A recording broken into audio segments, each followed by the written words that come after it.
भगवान राम अपने बाप के तरह ही करोलन, सबके न्योता दिहलन, बोलौलन, खियौलन। बेटा होके के चाही तैसन जवन माई बाप परिवार कुल खानदान के मर्यादा बचा ले। स्वर्ग का नरक यही जवाब हमारा समझ से। अच्छा आदमी पता लगावत हुवन, पता लगा के चल जाते हुए चंद्रमा पर, मंगल पर, अंतरिक्ष में, लेकिन आज कहूँ भारत के ही पता न लगावल कि स्वर्ग कहाँ बा, जमपुरी कहाँ बा। तुलसीदास ने लिखा है, क्या लिखा है? जो जो गए बहुरी नहीं आए, पठवत ना संदेश। स्वर्ग नरक यही जब आज बढ़िया कर्म करी वो बढ़िया फल पाई, जे कुकर्म करी यही जब होगी। एक और बिरहा 10-15 मिनट के ज्यादा समय न ले, दोनों ओर से आप लोग आनंद लें। आइए मास्टर वाह।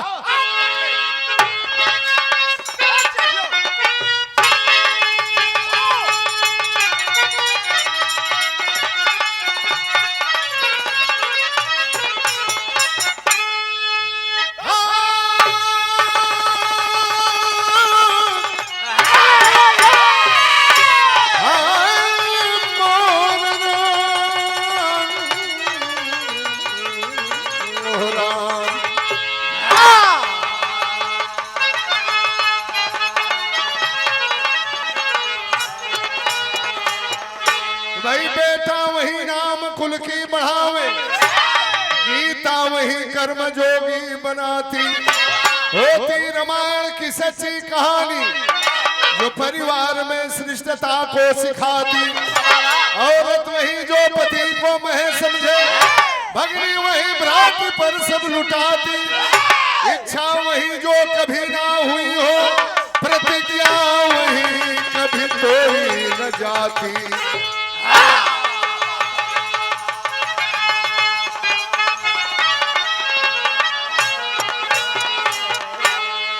पढ़े लिखे विद्वान लोग बैठ के बिरहा सुन रहे हैं। लिखने वाले ने लिखा है कि बेटा वही नाम कुल की बढ़ावे, गीता वही कर्म जोगी बनाती, होती रामायण की सच्ची कहानी जो परिवार में श्रेष्ठता को सिखाती। कैकेयी ने कह दिया भगवान राम को वनवास और मेरे बेटे को राजगद्दी चाहिए।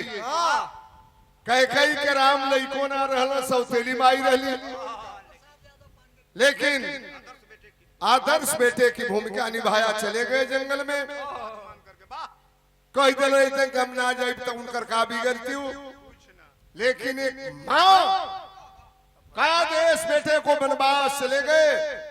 औरत वही जो पति को महे समझे। पॉइंट को नोट कर लेना बिरहा सुनने वाले साथियों, ये धरती पर उहे मेहरारू लायक बा जेवना कमर लंगड़ लूल कान कोतर कैसनो होखे, ओके भगवान मान के पूजा करे। इच्छा वही जो कभी ना हुई हो, प्रतिज्ञा वही कभी तोड़ी न जाती। बिरहा में कलन गजल के तर्जमा राम प्रवेश यादव पाणेपुर से 100 रुपया भैया के नमस्कार बा। कौन गीत बा?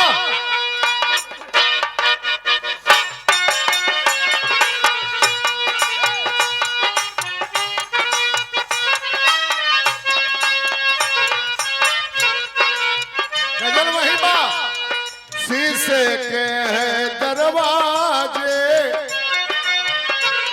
अरे शीशे के है दरवाजे, अरे पत्थर के मकानों में, शीशे के है दरवाजे,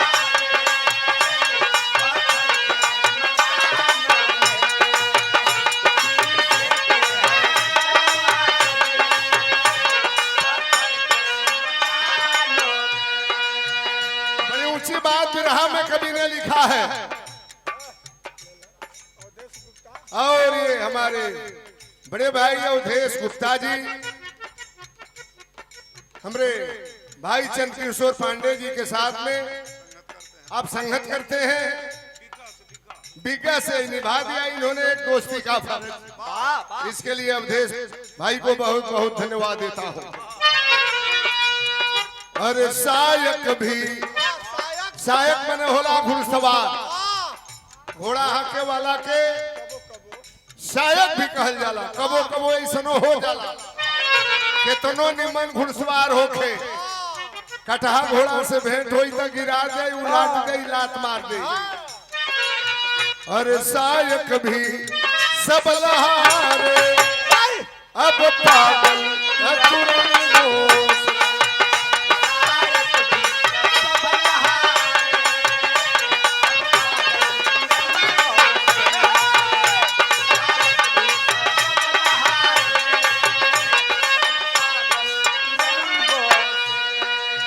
अरे डस जाता सपेरा भी, डस जाता सपेरा भी, अरे बिसवाले भुजंगों।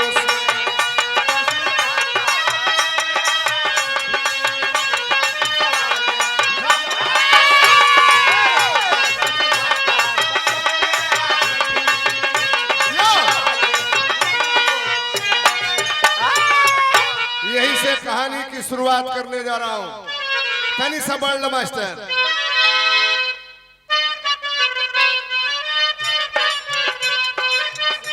अरे संतनु चले आज बन के शिकारी, राजा रहे पर बन धनुहा।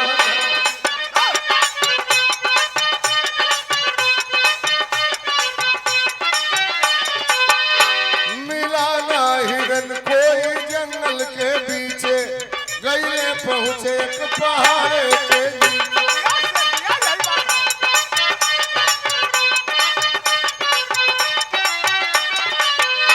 औरत की महक तब उनको है आई, पागल हुए गईले सुधिया भुला।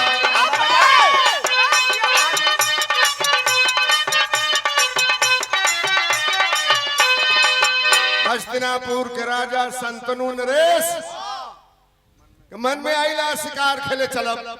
वाह वाह। घोड़ा पे बैठलन ही निहार, घोड़ा लेके पहुंचन जंगल में। राजा घूमला कोनो शिकार नहीं मिलल। राजा के बड़ी जोर से प्यास लगल।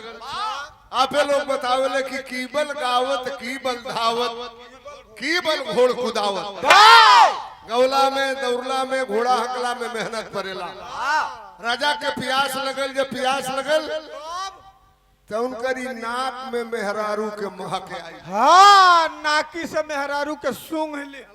अच्छा, पहले के राजा शिकार खेले जाए, घरवा मेहरारू रहबे करे, कोनो बढ़िया मेहरारू लग जाओ, वहू के लेके आके ओके पटरानी बना। वाह, पटरानी। राजा गए शिकार खेले। राजा के बड़ी जोर से प्यास लगल। जब प्यास लगल तो घोड़ा पे बैठलन।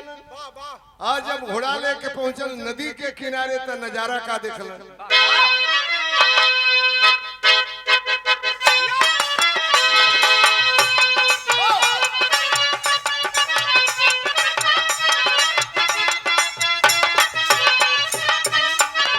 रामदेव गुरु गाँव में अरे सरनिया वाले कडेरा, अरे बताई दे रे छोटा की नाना दी।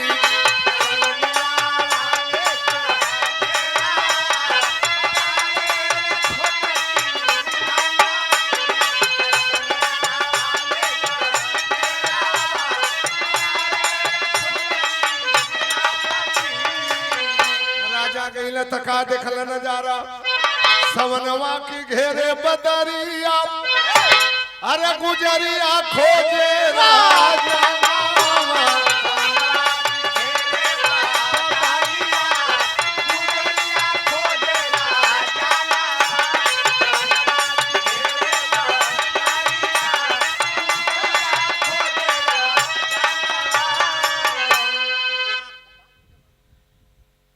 और प्रधान जी के मामा जी की ओर से 100 रुपए का पुरस्कार।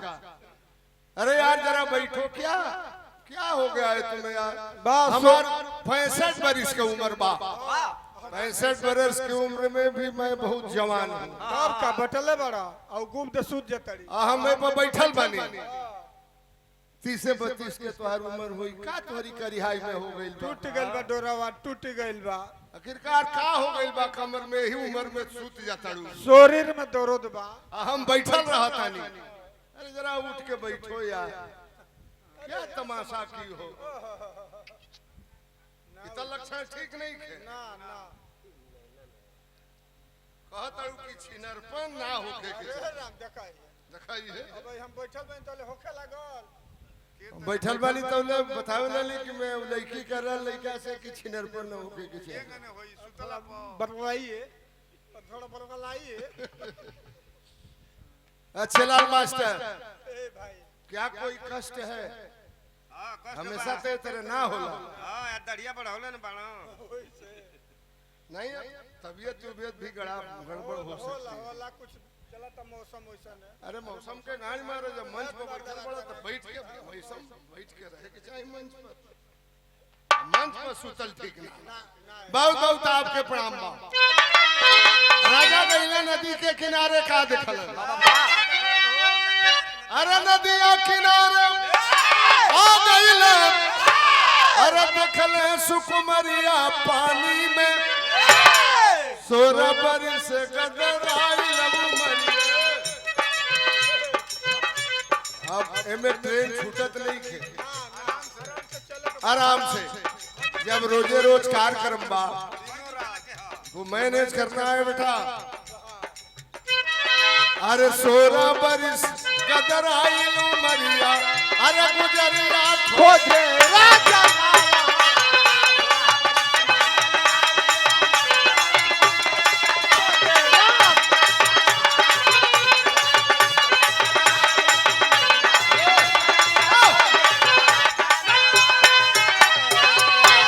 नदी के किनारे राजा 16-17 बरिस के लड़की मलाह के लड़की रहे लोई नैया पर बैठ के और नदी के किनारे नैया के खेवत रहल राजा तीरे पर पहुंचलन घोड़ा से उतरला कहलन नैया के तनी रोक दे लड़की नैया के रोकल जब राजा के नजर पड़लो मलाह के लड़की के चेहरा पर इतना सुंदर इतना सुंदर इतना सुंदर राजा देखला राजा के मुंह में बवा गई ताके लगल राजा नजर गड़वले हुए मलाह के लड़की के चेहरा पर देख लेलस लड़की तो हस्तिनापुर के राजा आदेश करे राजा राजा लगाते ले जात कहला कि तनी बड़ी जोर से प्यास लगल बा हमके पानी पिया दे कहला सारे हाय भर नदिया पानी बा मैं पियाब तो पियब हां वही में मुहवा बोर के बलक बलक कहे न खपी ले कहला नहीं जरा पानी पिला दो पानी पियावला हस्तिनापुर के राजा हुआ शिकार खेलना हुआ थकल हरासल पड़ राजा कहलन तनी नैया पर बैठा के हमके झिझरी खिला दे राजा की नजर में वो मलाह के लड़की के सूरत हंस गई राजा के उम्र 70 बरिस लड़की के उम्र 16 बरिस कहला झिझरी खिलाई तक खेवा में राजा कुछ देबे करी है नैया पर बैठवले बे और नदी में घुमावे लगल राजा जब ओकर सुंदरता देखलन रोवा रोवा उठ गइल पन करे लागल कपार से लेके और एड़ी तक हां सगरी फहरा गइल एकदम इतना सुंदर मलाह के बेटी रहल राजा ओकर सुंदरता के वर्णन करे तुमन श्रृंगार रस के भाव बा गीत कवन बा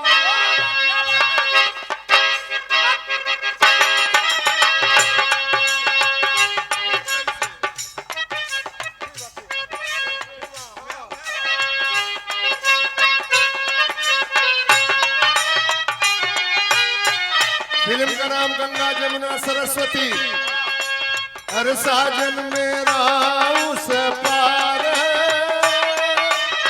हर मिलने को दिल बेकरार है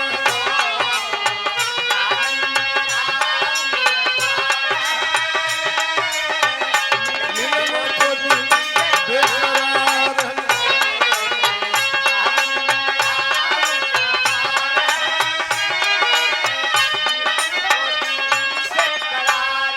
राजा जब ओकर सुंदरता देखला वो मलाह के लड़की के मने मने सोचता अरे नैना शराबी तलवार बा छतिया पलट कर दुनिया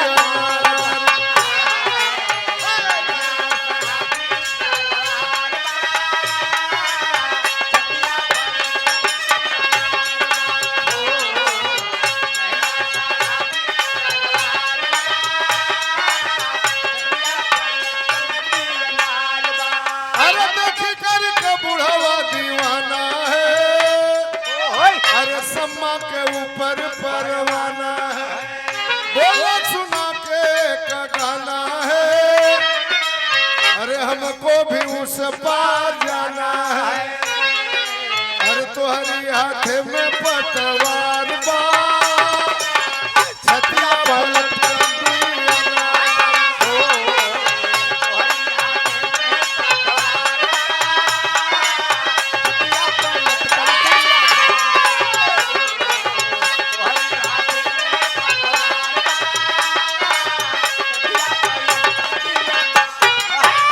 नदी में घूमलो हो पार ले गईल, बलुआ रेता पर बैठ के राजा खा कर खैला, हर मोहना खैला, तौले राजा के मैदान लाग गई।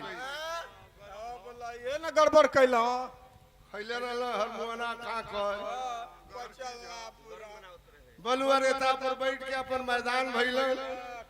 अच्छा एक घड़ी आदमी के लैट्रिन कहता, पहले के जमाना में आदमी जब जाओ घर से मैदान होके तो आदमी कहे कि फलाना फराकिट करे गई, ओके शुद्ध भोजपुरी में कहे कि फलाना झाड़ा फिरे गई। यही सत्य है, यही सत्य। अभी शब्द गई घड़ी आदमी कहता, पुरान आदमी ने कहता कि फलाना लैट्रिन में गई। पहले 1-2 किलोमीटर आदमी पैदल जाओ तो चलत में 9 भक दे मैदान लग तो खुला सा मैदान होके खूब बढ़िया आदमी मकान बनवा दे, तू दरिये खा दरिये हक जा, कहीं घूमे जाए के ना बा। राजा निपटान कैला, फिर अला गाड़ी नैया पर बैठलन, फिर जब बीच धारा में लेके पहुंचलू मलाह के बेटी, नदिया के बीच चले आए,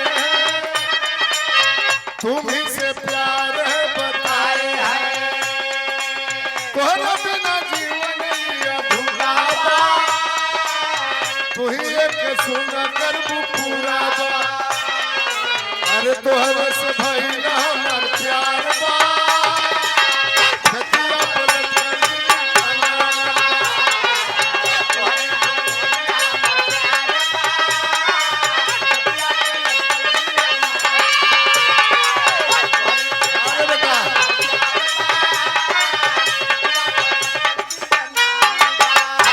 धारा में ले गए। राजा कहला तनी नैया के रोका हमारे रोक रोक रोक कलर से भाई तई जान कहता राजा न जात ले आज कहलन कि हमार तोरा से प्यार हो गई बा, टूट गई वो मल्लाह की गरीब की बेटी। राजा आप क्या कह रहे हैं, आप हस्तिनापुर के राजा, हम जात के मल्लाह के बेटी, आप हमसे मजाक कर रहे हैं। कहलन कुछ नहीं, हमार मन करता कि हमसे बियाह कर ले। ओ हो कलश राजा एक पॉइंट नोट कर लेना, हम गरीब जरूर हैं मगर हमारी आबरू गरीब नहीं है।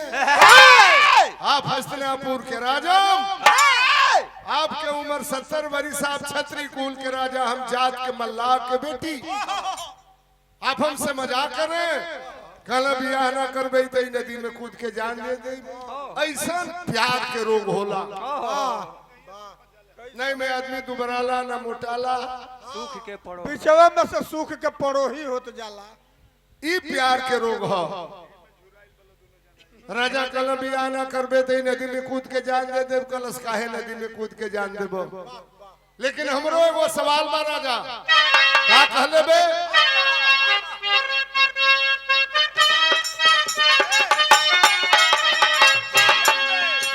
अरे हम तमला के छोकरिया हो, कैसे हो सगैया,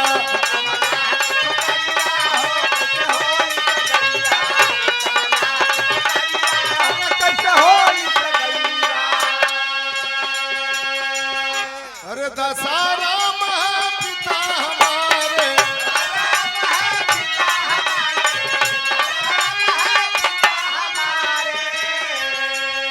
बाकी हम तमला के छोकरिया हो, कैसे हो सगैया,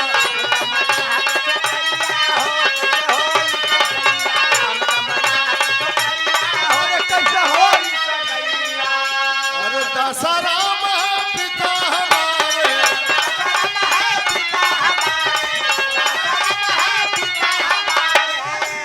मालिक बन बैठे हैं द्वारे,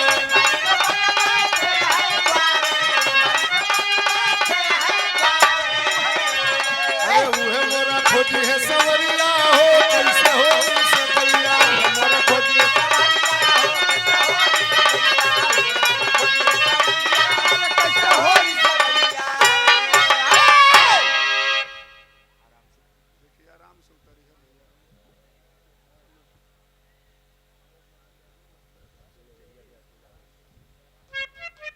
अवध नारायण यादव जी प्रदेश सचिव अधिवक्ता संघ, ये दुलारी देवी माता, ये अवध नारायण यादव एडवोकेट, ये वकील साहब प्रदेश सचिव समाजवादी अधिवक्ता सभा, आपकी ओर से ये माला और 100 रुपए का पुरस्कार बहुत बहुत वकील साहब को प्रणाम। सब भाई लोगन के नमस्कार प्रणाम। कलश हमरे बाप के नाम है दासा राम मल्ला। हम अपने मर्जी के मलिकाई ना है, चल जा हमारी बाप की लगे बियाह कर दिए तम बियाह कर ले, काहे कदी के जान देव हस्तिनापुर के आप राजा हुआ। कहले जब एक मन बा तो बाप के मन काहे ना होई। नवरिया जा किनारे पर लगी राजा हुआ दीवाना बूढ़ी बाबू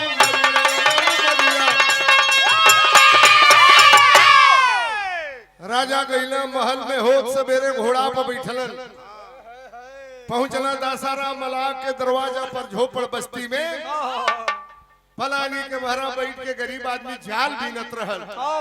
राजा घोड़ा से उतरना, गरीब आदमी हाथ जोड़ करके खड़ा हो गया। राजा इतना सवेरे हमारे बस्ती में हमसे कोनो गलती तना हो गई? कला कोई गलती नहीं, एक सवाल लेकर के आया हूँ। राजा का आदेश हुकुम। लजात लजात राजा कहला कि अपनी लड़की के बियाह हमारी संगे कह दो, ना तो हम मर जाई। टूट गया वह गरीब आदमी मल्ला। का राजा आप क्या कह रहे हैं?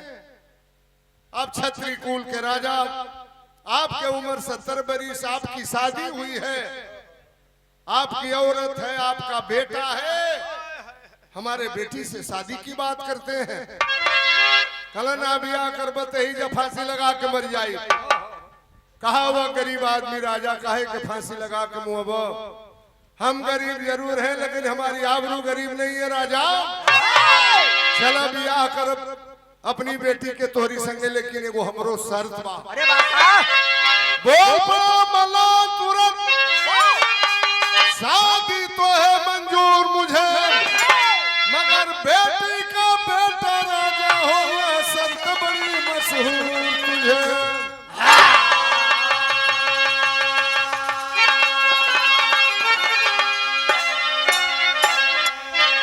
राजा ही सोचा कि बियाह करके मजा काटब ही ना हो, बियाह करब अपनी बेटी के, लेकिन हमरे बेटी है तोहरे संपर्क से जवने लड़का पैदा हुई वही हस्तिनापुर की गद्दी का राजा होगा। अब आंख हो गए राजा, नहीं मेरा एक बेटा है, अपने बेटे से घात नहीं करूंगा। धक्का लगल राजा के, घोड़ा पे बैठना जैसे कुकुरौछी काटे ले। वही तरह तितलिया जोर भगला भगला बियाह के मुंह मारा बियाह ना करब, लेकिन ये करी नजर में वो लड़की के सूरत धस गई रहे। कहा चैन बा गईला महल में रात के राजा खाना वाना खा के सुतला, तो सुतला में वो सपनी आए लगल, सपना देखे लगल। अच्छा वो चीज बता दे, कितना लोग बैठल बा, दिन में अगर कोनो नीमन मेहरारू लौकी गई, इस सब कर बात बा, गलत नियत से ना, अगर ओकर बढ़िया मेहरारू में बढ़िया कोनो हाथी लौक गई, बढ़िया आदमी लौक गई, तो रात के सुतबा तो सपना में जरूर लौक। राजा की नजर में मला के लड़की की सूरत हसल बा। राजा जब खाना उना खा के सुतल तो सपना का देखा तड़न। तरज कौन लो मास्टर?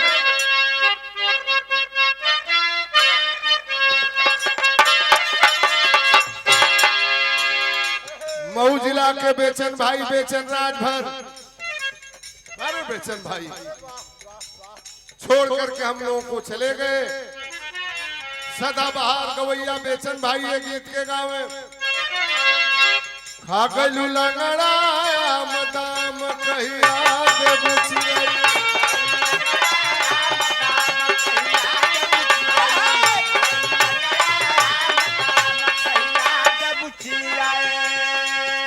राजा सपना में देखा तड़न रतिया में देखे ले खुआ बया बोपरया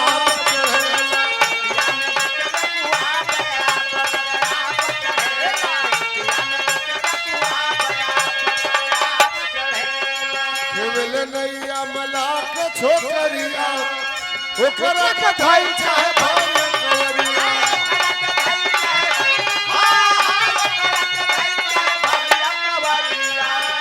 मन जैसे नचला सरा बया बोपरया चढ़ेला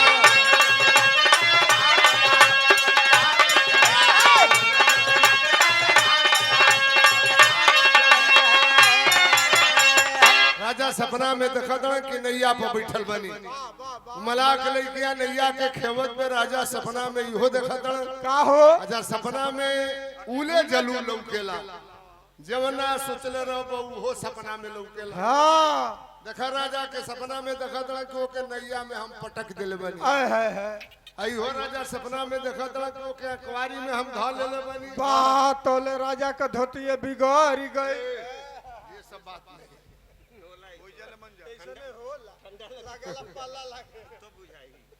अच्छा में के तुपले तुपल बता दे ऐसा नहीं होला सपना में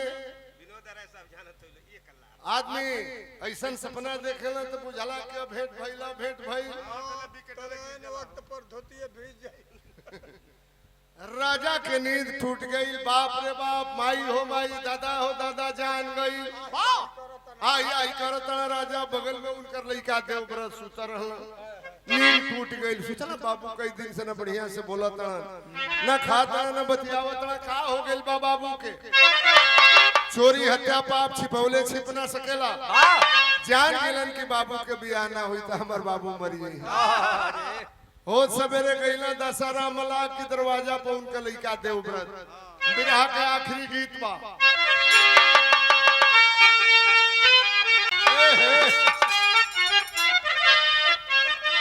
बलिया के बाला मास्टर कैसे और यही बलिया के भीष्म पितामह पंडित परशुराम यादव आज याद आ गई पंडित परशुराम यादव नहीं रहे दुनिया में उतना बड़ा गवैया हमने नहीं देखा अपनी जिंदगी में उतना बड़ा गवैया कोई था नहीं उतना बड़ा विद्वान अखिलेश यादव समाजवादी पार्टी के राष्ट्रीय अध्यक्ष उनके विद्वता पर खुश होकर के पंडित की उपाधि दिया 2 बरस हो गया चले गए इस दुनिया से गांवाई लोग वो जमाने में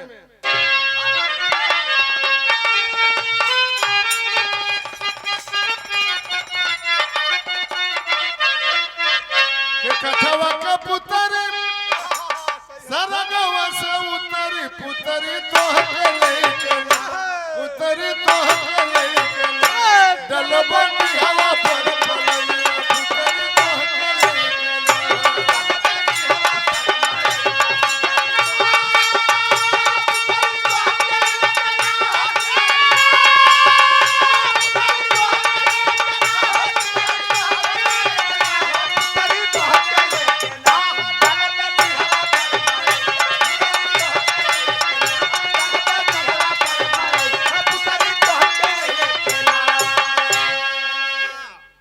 दशराम पास गइल नाना कही के मुंह सुकइल पगलैले बाबूजी माई पर दीवाना भइले पगलैले बाबूजी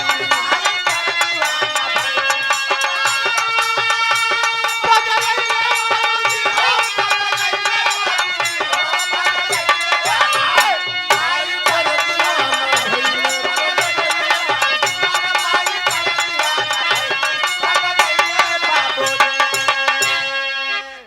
गइले संतनु राजा के लइका देवव्रत दशहरा मला के गोड़ छू के प्रणाम कैला कहला नाना गोड़ लागता नहीं कहा वो गरीब आदमी रे भैया भसनापुर के राजा के लइका हुआ हमार गोड़ छुआ तड़ा हमके नाना कह तड़ा कहला कि नाना कहला मेरा आजबा कर अपने बेटी के बियाह हमारी बाप की संगे तो हर बेटी आज से हमार माई हो गई हमार नाना हो गई वादा करतनी कि माई बेटी जो जन्माई उहे राजा बनी है भाई। हर सैया बाबू, हर सैया बाबू आपके बुढ़ऊ शादी कइला। हर सैया बाबू,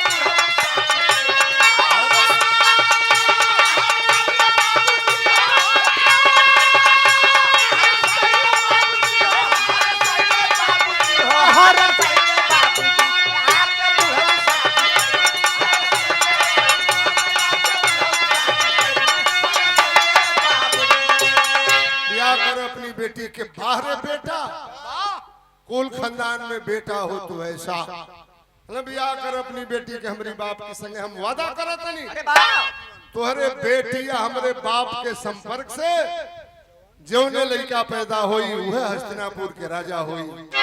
इतना भीषण प्रतिज्ञा कैला देवव्रत कहला कि प्रतिज्ञा में हमार रह जिंदगी भर कुंवार अगर बाबूजी नाम भीष्म तब धरैला। हर सैया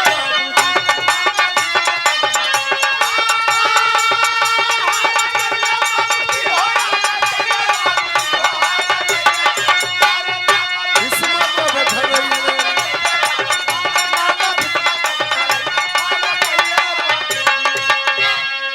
कला के हम प्रतिज्ञा करत नहीं बाप के खुशी खातिर के जिंदगी में अपन ब्याह ना करब। इतना भीषण प्रतिज्ञा कैलन देवव्रत तब से उनका नाम बदल के भीष्म हो गया, भीष्म पितामह। भीषण प्रतिज्ञा कैलन नाम भीष्म पितामह हो गया। राजा नहीं अमल नबी हवा कहिए मलाह के लड़की से। धीरे धीरे जब कुछ दिन बीतल जन्मा राजा दुई ठेला नवा मनवा बाउर अमाई की सेवा में हाजिर बनवा अमाई की सेवा में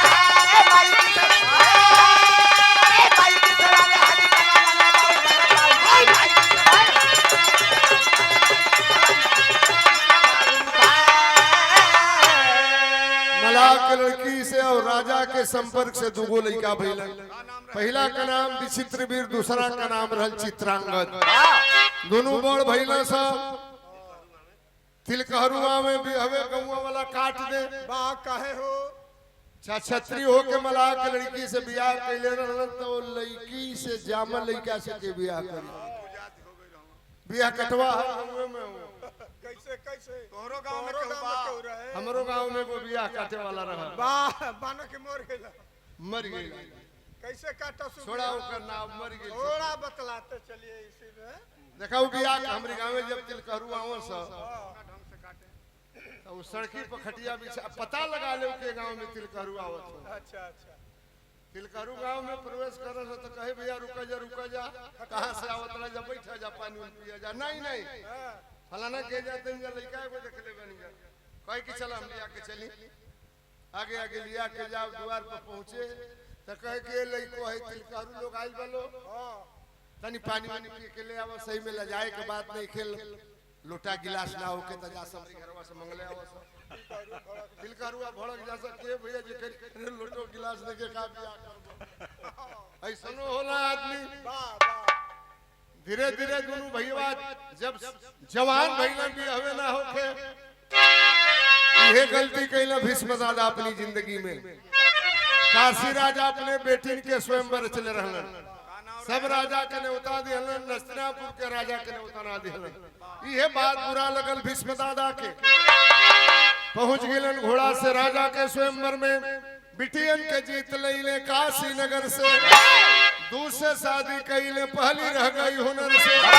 अरे बच गई अम्बा रूप का खजनवा मनवा बाउर चाहे ली उनके अपन सजनवा मनवा बाउर।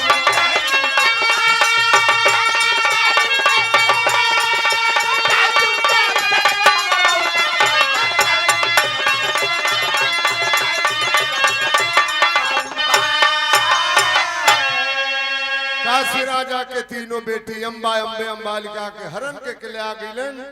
हस्तिनापुर में दूगो बहिनियन के बियाह दूगो लइकवन से मलहनिया से जौन जामा रहल बियाह करा दिला। अम्बा बाँच गई गलस भीषम हमसे बियाह कल उन्होंने तो प्रतिज्ञा किया था कि जिंदगी में आजीवन शादी नहीं करूंगा, कल ब्याह ना करब।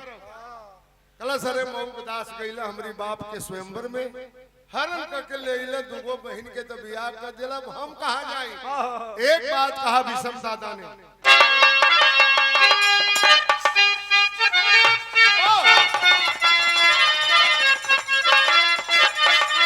बोलो भीषम रवि सस बदल जाए, चाहे बदल जाए माई गंगा जी का धार, अरे पर नहीं बदली हमारी परनिया, रोहन लंबा बाजार हो गया, अरे शादी के प्रस्ताव अम्मा वाला ठुकर वाले, चली भैली अम्मा तब होई चला चार, गईली पहुंची परशुराम के कगरिया, चला और गुरु ठाने युद्ध बलिया, अरे करत समर में बिताला सारा दिनवा, आया कि परशुराम गईले चलावा से अरे ब्याह ना करब। रोवत अम्बा पहुंचल जंगल में भगवान भोलेनाथ के पास में, कलन चली जाओ। भीष्म दादा के गुरु का नाम है परशुराम, पंडित परशुराम। रोवत अम्बा पहुंचल कलश अपने छेला के समझा दो, गुरु हुआ कहने बात मान जाइए, हम कहा जाई, हमार हरण करके ले आई हुआ। फरसा उठौल परशुराम, बुलाते हैं भीष्म को, क्यों नारी का अपमान कर रहे हो, हरण करके लाए हो, शादी कर लो, इसकी भी आबरू है। कहला ब्याह ना करो, लड़ाई हो गई गुरु छेला में। परशुराम जी हार गए भीष्म दादा से, सामने खड़ी रहल अम्बा, श्राप कहला जा हो भीष्म, औरत चाह से तो कितना नफरत बा, जैसे जवानी में हमें ठुकरा रहे हो, श्राप देती हूँ लड़ाई के मैदान में तुम्हारे मौत का कारण यही औरत बनेगी। औरत का अपमान कर रहे हो भीष्म, नतीजा का निकलल।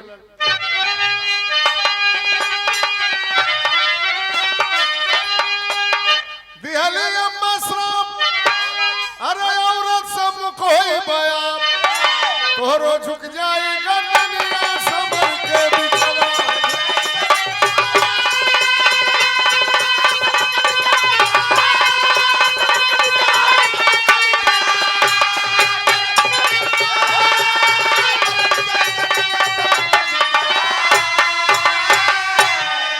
महाभारत की जंग हुई, सेनापति भइले दादा, कोहरा मच गया धरापुर पर रही बुझाता, सुनिल कृष्ण की कहानियां समर के बिछवा। महाभारत की लड़ाई चलत रहल, कौरवों की ओर से दादा को सेनापति बनाया गया था, पांडव दल में खलबली मच गई। अजब ददे हुए दादा के सामने के लड़े जाई, बारे कन्हाई, जहां कन्हाई वो केकर चतुराई काम करी। अम्बा मरकर हुई शिखंडी था हिजड़ा का रूप, उसी भेष में आई देखला अम्बा के स्वरूप, धैले धनुहा सैलनिया समर के बिछवा। वे अम्बा दूसरा जन्म में शिखंडी बन के पैदा भई, अर्जुन के रथ पे आई, अर्जुन के आगे आके भीष्म दादा सामने हुवन, तनकी सा एगो हाथ कपार पर दैले से एगो हाथ कमर पर, याद भी आवते नजर पड़ल भीष्म दादा के, औरत अर्जुन के रथ पे हथियार फेंक दिए। प्रतिज्ञा के लिए रण की लड़ाई के मैदान में अगर मेहरारू आ जाई तो हथियार ना उठाई, औरत अर्जुन के रथ पे हथियार फेंक दिए। बाहरे बेटा, बाहरे भीष्म दादा। भगवान कहते हैं अर्जुन अब क्या देख रहे हो, दादा ने हथियार फेंक दिया है। समर भूमि में अर्जुन जी मारे बानर पर, अरे पांव के नीचे सैया धरती ऊपर भाया सना, तमुने करई है परनिया समर को।